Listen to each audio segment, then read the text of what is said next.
নমস্কার বন্ধুরা, সৌমিস ব্লগে তোমাদের জানাই সবাইকে ওয়েলকাম আর অনেক অনেক ভালোবাসা দিয়ে আজকের ব্লগটি স্টার্ট করছি। আজকে তোমাদের সাথে শেয়ার করব একদমই সম্পূর্ণ নিরামিষ দিনে ছোলা দিয়ে কচুর শাকের রেসিপি, যেটা মা ঠাকুমাদের হাতে এই রেসিপিটি কিন্তু আমরা বহুবার খেয়েছি আর বহুবার কিন্তু আমাদের ভীষণ ভালো লাগে খেতে। তো চলো আজকে বানিয়ে নেওয়া যাক কচুর শাকের রেসিপি।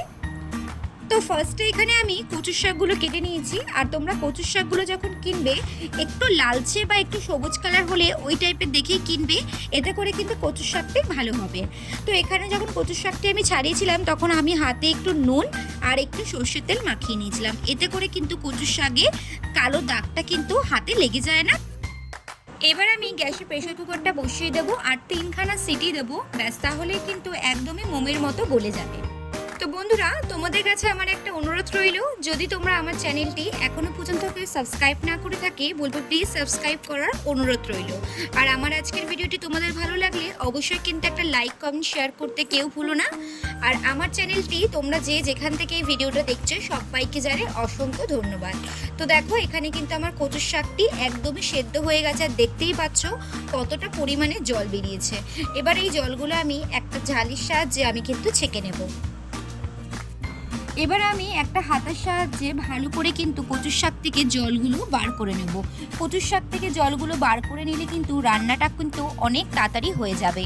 এবারে আমি একটা কড়া বসিয়ে ওর মধ্যে একটা শুকনো লঙ্কা, একটা তেজপাতা দুভাগ করে দিয়ে ফোড়নটা দিয়ে ভালো করে আমি শুকনো লঙ্কাটাকে ভেজে নেব। তারপরে এর মধ্যে আমি অ্যাড করব হাফ চা চামচের মতো কালো জিরে। এখানে কালো জিরে ফোড়ন দিচ্ছে, তোমরা চাইলে কিন্তু এখানে পেঁয়াজ বা রসুন দিয়ে করতে পারো, বাট সেটা আর নিরামিষ থাকবে না, সেটা কিন্তু আমিষ টাইপের হয়ে যাবে। তো এখানে একদম আমি সম্পূর্ণ নিরামিষ টাইপের করব। তারপরে এখানে 50 গ্রামের মতো আমি এখানে ছোলা ভিজিয়ে রেখেছি, সেটা কিন্তু আমি এর মধ্যে দিয়ে দেব। দিয়ে একটু স্বাদ মতো নুন দিয়ে ভালো করে কিন্তু আমি 2 থেকে 3 মিনিটের মতো ভেজে নেব। তো তারপরে এর মধ্যে দেবো 1 চামচ হলুদ গুঁড়ো, জিরের গুঁড়ো দিয়ে ভালো করে আরেকটু 5 মিনিটের মতো কষিয়ে নিয়ে আমি এর মধ্যে ঝরিয়ে রাখা কচুর শাকগুলো এর মধ্যে দিয়ে দেব। দিয়ে এবার ভালো করে কিন্তু আমি কষিয়ে নিতে হবে মিনিমাম 5 থেকে 10 মিনিটের মতো। গ্যাসের ফ্লেমটাকে একদমই লোতে রেখে কিন্তু করতে হবে। কচুর শাকটা যখন শুকিয়ে আসবে তোমরা কিন্তু অনবরত নাড়তে থাকবে, নত কিন্তু নিচ থেকে লেগে যেতে পারে। আর এখানে দেখো আমার কচুর শাকটি কিন্তু প্রায় হয়ে এসছে। এবার আমি এর মধ্যে একটু অ্যাড করব হাফ চা চামচের মতো চিনি। চিনি দিলে কি নুন মিষ্টিটা একদম সমান সমান থাকে আর খেতেও কিন্তু বেশ মিষ্টি মিষ্টি লাগে।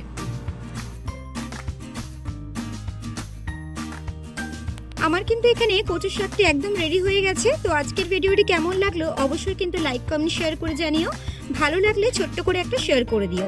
Thanks for watching my video.